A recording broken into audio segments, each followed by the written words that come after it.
햇살 좋은 오후 목줄을 채우자마자 강아지는 신이 났습니다. 현관문을 열자 당장이라도 뛰어나갈 것처럼 보였죠. 그런데 집 앞 길목에 나서자 강아지의 발걸음이 딱 멈춰버렸습니다. 아무리 불러도 아무리 당겨도 그대로 서 있는 강아지. 대체 왜 그 자리에서 움직이지 않는 걸까요? 비앤 애니멀 탐정단, 오늘도 사건을 해결하기 위해 출동합니다.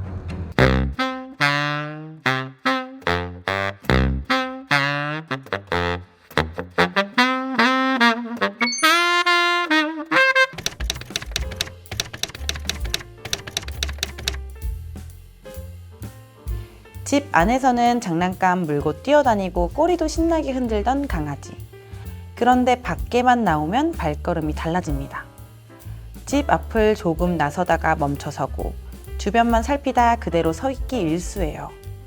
간식을 보여줘도 몇 걸음 걷다가 다시 멈춰버리고 어떤 날은 집 쪽으로 방향을 틀어 몇 발짝 가다 또 멈춰버리기도 합니다.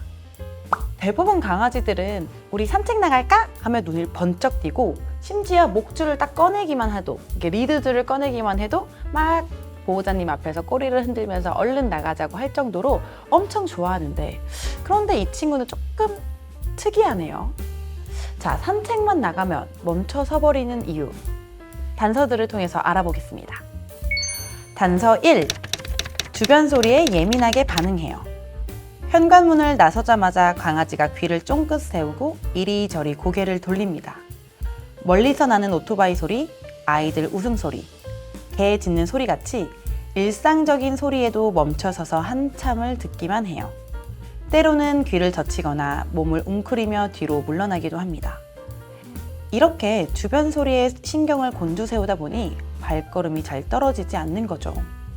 단순히 우리 강아지들의 귀가 밝아서 그런 걸까요? 아니면 꼭 그날따라 낯선 소리가 더 많이 들린 걸까요? 자, 다음 단서를 살펴보겠습니다. 단서 2. 냄새 맡느라 발이 안 떨어져요.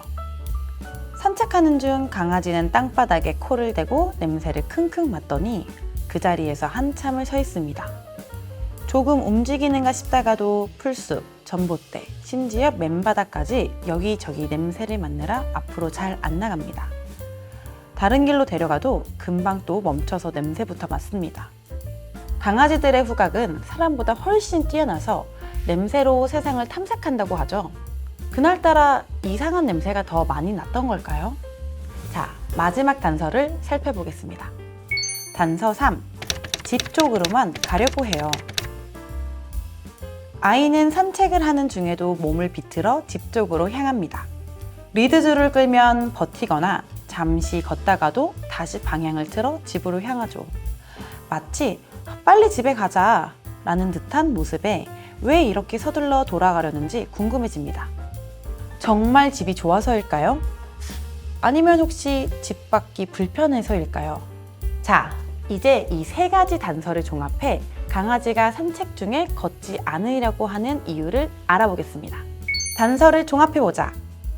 단서 1. 주변 소리에 예민하게 반응해요.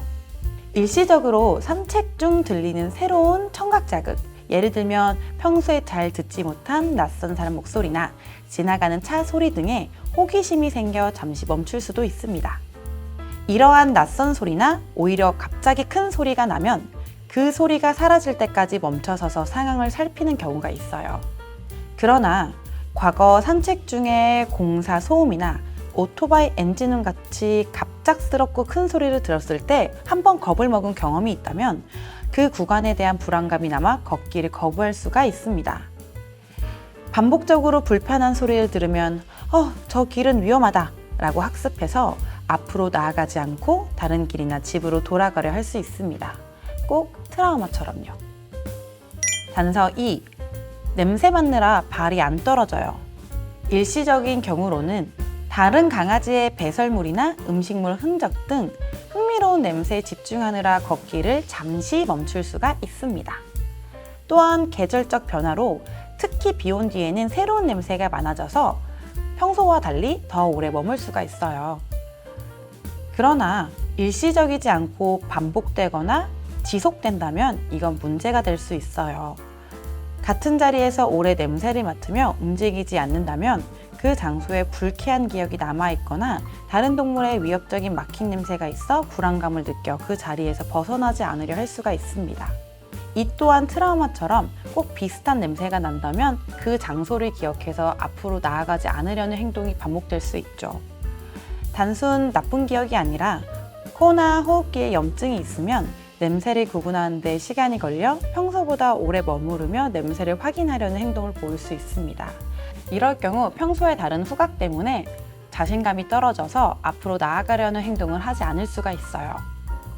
단서 3. 집 쪽으로만 가려고 해요. 일시적인 경우로는 집 근처에서 산책을 마무리한 경험이 반복되면 집이 곧 휴식 장소라는 학습이 생겨 산책 초반부터 귀가하려는 경향을 보일 수 있습니다. 더운 날씨나 피로감 때문에 집이 시원하고 편안하다는 걸 기억해 일찍 돌아가려 하는 행동일 수 있습니다. 그러나 문제가 될 수 있는 경우에는 과거 산책 중 큰 소리 또는 다른 개와의 마찰, 낯선 사람과의 접촉 등 겁을 먹은 사건이 있었던 장소를 피하려다 안전하다고 느낀 집 방향으로만 움직이려 할 수가 있습니다. 그러나 이 또한 기억 때문만이 아니라 어딘가 불편하다면 집으로 빨리 돌아가려는 행동을 할 수가 있습니다.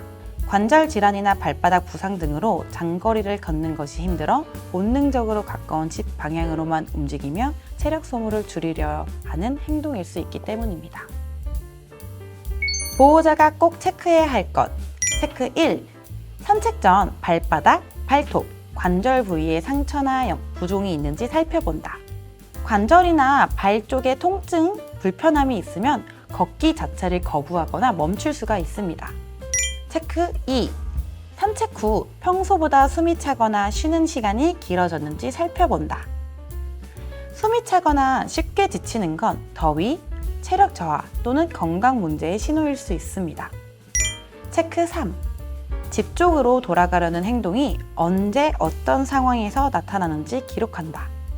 특정 시간대나 소음, 다른 동물 등 환경적 요인과의 연관성을 찾는 데 도움이 됩니다. 체크 4. 산책 코스를 바꿨을 때 걷기 행동이 달라지는지 비교해 본다. 기존 코스에 불쾌한 기억이나 위험 요소가 있었는지 판단할 수가 있습니다.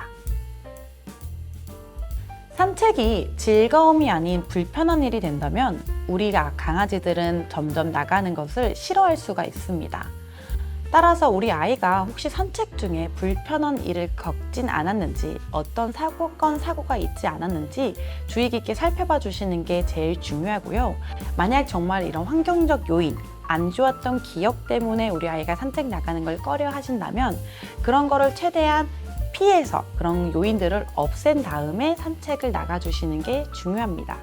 예를 들면 불편했던 산책 코스면 코스를 바꿔주시거나 다른 강아지를 무서워한다면 다른 강아지들이 없는 곳에 가거나 좀 시끄러운 소음이나 큰 소음을 싫어하는 강아지라면 조금 사람이나 외부 자동차 소리가 잘 안 들리는 낮 시간이나 새벽 시간 등 시간대를 바꿔 나가는 것도 중요합니다.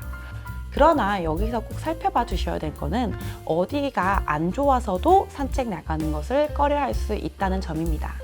집 안에서는 사실상 운동량이 엄청 많지 않기 때문에 평소에는 발견하지 못한 우리 아이들의 불편함을 발견할 수 있다는 점은 반드시 기억하셔야 됩니다. 제일 첫 번째로 관절 문제에서도 아이들이 오래 걷는 것을 싫어하는 게 산책 중에 티가 날 수 있겠죠. 집 안에서는 오래 걷지 않기 때문에 한두 번 뛰어오르는 것 정도는 티가 안 나지만 10분 이상 오래 걷거나 뛰었을 경우에 아이들이 불편해지면 주저앉거나 안 걸으려는 행동을 바로 보일 수가 있습니다. 여기에 더불어 시력 저하도 체크해 보셔야 됩니다. 아이들이 익숙한 집안에서는 너무나도 잘 다녀가지고 보호자님께서 이 아이 시력이 떨어진 것을 잘 모르시다가 갑자기 모르는 장소에 갔을 때 시력이 떨어진 아이들은 움직이지 않으려고 할 수 있습니다. 평소보다 잘 안 움직이려던가 아니면 특히 새로운 데 갔을 때 후각으로만 다니려고 하는 행동을 보인다면 반드시 시력 체크 꼭 받아주세요. 그럼 저는 다음 사건 파일에서 또 다른 반려동물의 미스터리를 풀어보겠습니다. 구독, 좋아요, 알림 설정 잊지 마시고요. 그럼 여러분 안녕!